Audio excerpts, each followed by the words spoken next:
please. Fajiwaya Mayfair. These guys, they are facing the Premier League, and only a miracle can stop them from being champions. In fact, nothing is going to stop them from being champions. Yes, they are champions elect at the EPL stage, and they've already won a trophy. The Carabao Cup is safely tucked away,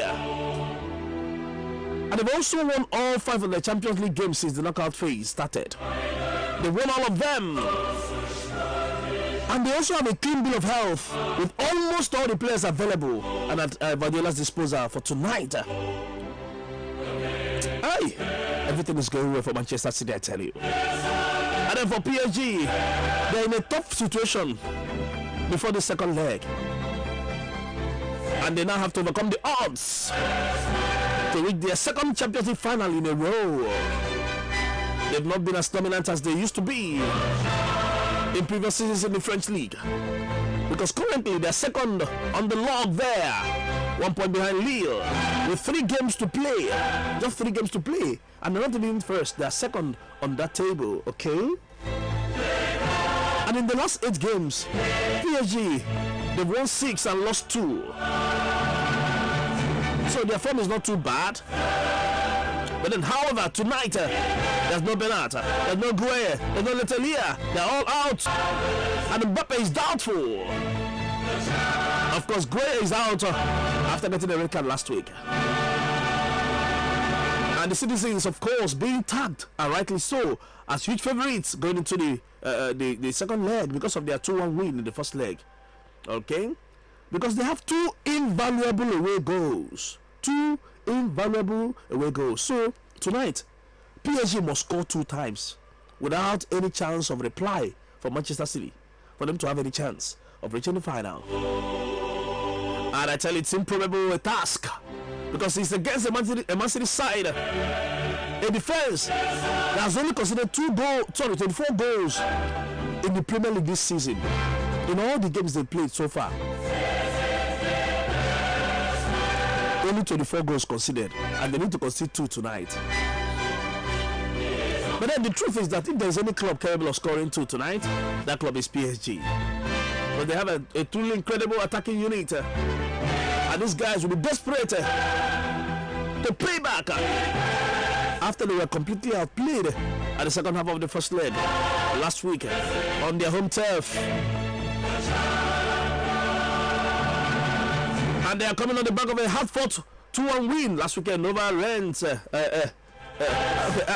Lens. So they're still in the title race in France. And this weekend, they have a game against Rennes. But then Man City, they could have seen their title on Sunday if not for that thing that happened at Old Trafford. If that game against United and Liverpool went ahead, and Liverpool won United, Man City could have been champions going into this game. But then they were able to rest some key players last week, because in the Premier League, unlike PSG. So they could bring changes today from the side that faced Crystal Palace, Manchester City. The likes of Ruben Dias, Eke Gundogan, Kevin De Bruyne, and Phil Foden, among many others. All these guys are fit, they're hungry. Wait. And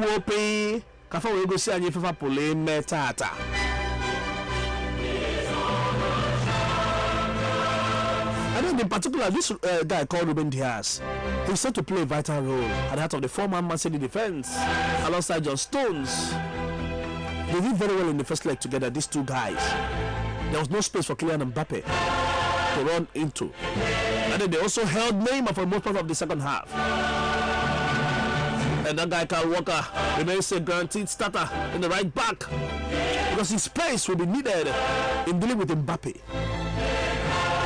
But then things could also get bit interesting on the opposite flank, where Zinchenko will make quite an impact after coming on for Joao Cancelo. So maybe Cancelo, who is more experienced at the left back. And then Rodri will be there. In fact, Kangarine will sit and all over for stars. Manchester City. Fazulezu. Fa Aquado. They are ready. Call all of them. Riyad Mahrez, Raheem Sterling, who has been out of form. He's still there. And Sergio Aguero also played a part at the weekend against Crystal Palace. the Jesus, whether Pep wants to start with a false nine like he used to do, or play, I mean, PSG. But then for PSG, their forward Kylian Mbappe is doubtful for this game at the ATS Stadium, and he missed last weekend's game that win over Lens with a calf injury. And yesterday, the video footage which was circulated on social media showed him limping on his arrival at Manchester. Now, they landed yesterday at Manchester, and he was limping.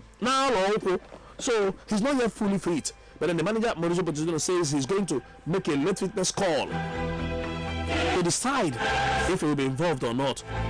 But then let me personally say this now. In 2019, just before Liverpool won the Champions League, there was a final to be played with Tottenham Hotspur, and there was an injured Harry Kane. He was out, but because of the delay,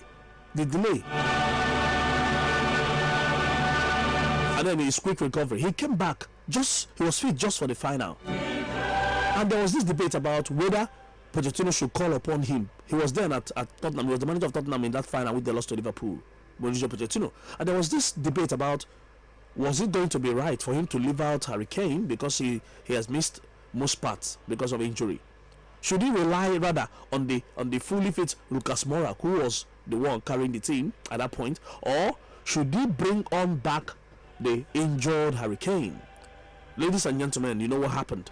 He chose to bring on Harry Kane, and I tell you, that was a decision that backfired because he was not fully fit in the game. He couldn't do much, and consequently, Liverpool cruised on to yet another Champions League crown that year, 2019. And then last week also, Kylian Mbappe was still not fully recovered from this calf injury, this niggling injury, and Pochettino chose to still play him in that game against Man City, because you know, when you have a quality like Kylian Mbappe, he can do things. He has been carrying the team, and he can still do his magic. But then last week also, it backfired, because he couldn't really do anything against Kyle Walker. He couldn't really threaten the Man City defense. He didn't have an impact in the game. He was not fully fit. And then tonight again, he's not fully fit. It's left for Pochettino to know whether to stick with him, despite the fact that he's not fully fit, or maybe to try some other alternatives and perhaps keep him on the bench and bring him on at some point. No, must he forget tonight? Talking about Pochettino. And then last weekend, Pochettino tried his best to shuffle the pack. He rested Mbappe, Angel Di Maria, and Leonardo Paredes, and the Marco Verratti appeared from the bench in that game. This week, of course, Idrissa Gueye cannot play because of the red card he picked last week. So maybe we expect Paredes alongside Verratti to be in that midfield, so that Pochettino will have the opportunity to add extra firepower in the attacking department. Okay. And then this guy, Julian Drexler, he was doing so well in the Champions League this season, and he had a good connection with the likes of Mbappe and Neymar, so maybe he will be in. And then they could also decide to call on Mauro Icardi, a target man. He's also been in great form in League One, so maybe he gets the nod this midweek to spearhead the attack. His presence maybe could be good news for the likes of Neymar and Mbappe. So Pochettino is in his hands to try to do something today. But I tell you, right now, I don't want to be the manager of PSG. I don't want to be in the position where I have to play and inform and fully ready Manchester City on their own turf at the Etihad, where only 3 teams are beating them this season, and I need to win by at least 2 goals unreplied. That's no mean feat, I tell you. Big deal for Pochettino today. But then in football, you know, anything is possible. You can imagine that in the Champions League so far this season, that headed goal scored by Marquinhos last week off the corner kick from Angel Di Maria was the 4th goal that they considered in this year's tournament, the Champions League. That is only 4 goals so far this season. Hey, off your palaro. And then this guy is banishing the demons of 3 consecutive quarterfinal exits, Guardiola, so he has his eyes on the prize, and he surely wants to play in that final. And Istanbul, where Liverpool had the miracle of Istanbul back in 2005. So, of course, it is the big game we're expecting to see.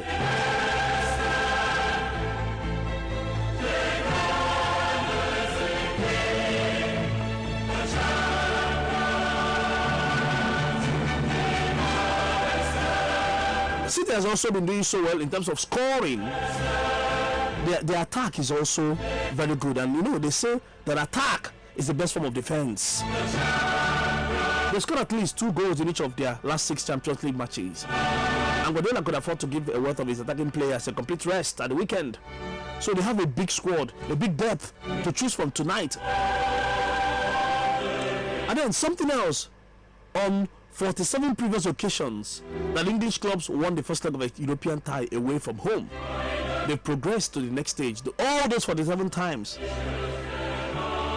So, for the last 47 times, English teams won the first leg of the European tie away from home. They've all progressed. Not once has anyone failed to progress. And you know, Pep is not going to have an unwanted record tonight. Yes.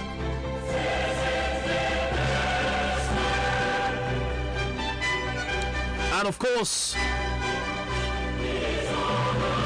a 7th consecutive Champions League win for City will mark their longest European winning streak achieved by an English side.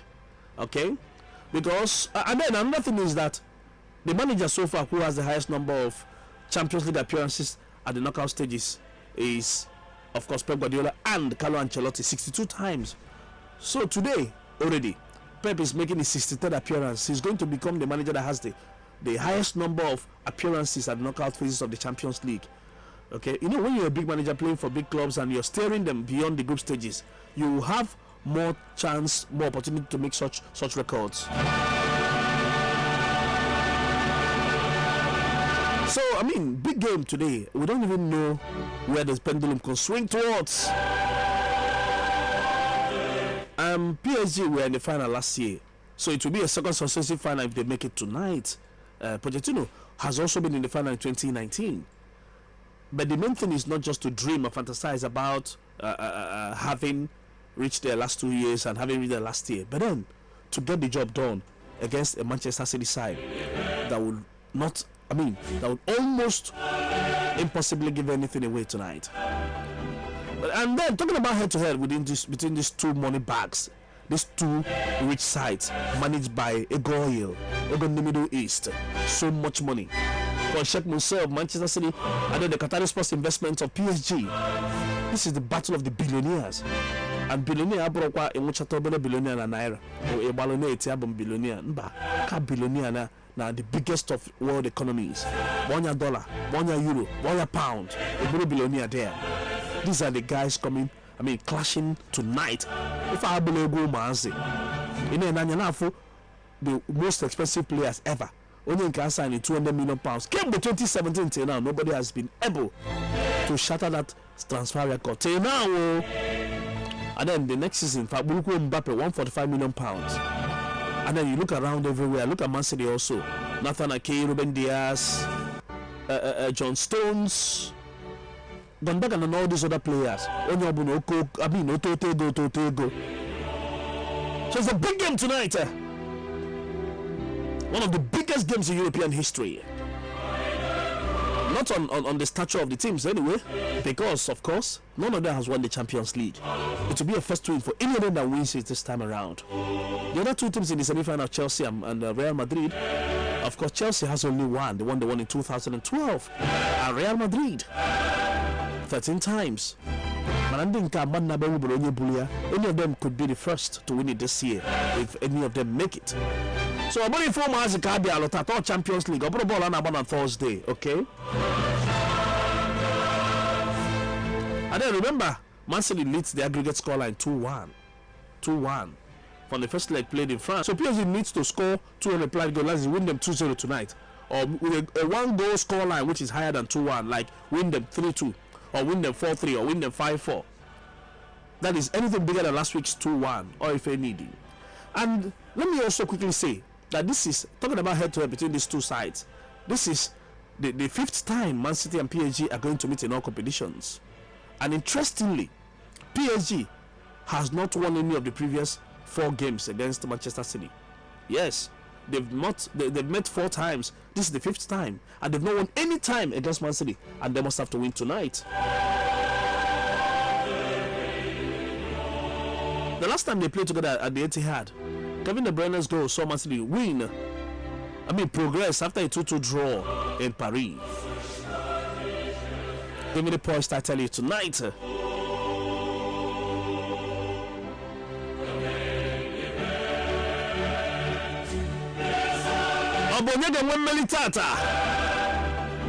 it be PSG? Will it be Manchester City? What's your scoreline prediction? Or will it be a situation whereby you win and you don't progress, like Porto had it against Chelsea at the quarterfinals, where they beat Chelsea 1-0, but then they couldn't progress because Chelsea already beat them 2-0. Will it be that kind of thing? You win, but it's all over for you. Or can maybe PSG find a way? They have all these center players on their ranks. Yes, we talked about Man City and what they possess, but remember, PSG also has Neymar, who is still the world record transfer, Andrea Di Maria, Julian Draxler, quality all over the place, and even with a defensive team that also knows how to score. So can they overturn this tie, or do you see Man City reaching their first ever final? Yes, or final Jotata, the big Champions League game, ladies and gentlemen. So Odima, remember, you can join us on our official page on Facebook, Radio Sapientia 95.3 FM Onitsha, Radio Sapientia 95.3 FM Onitsha, or you send us your tweets at Sapientia 95.3 FM is our handle on Twitter, at Sapientia 95.3 FM. That is our handle. Supposed to play with Liverpool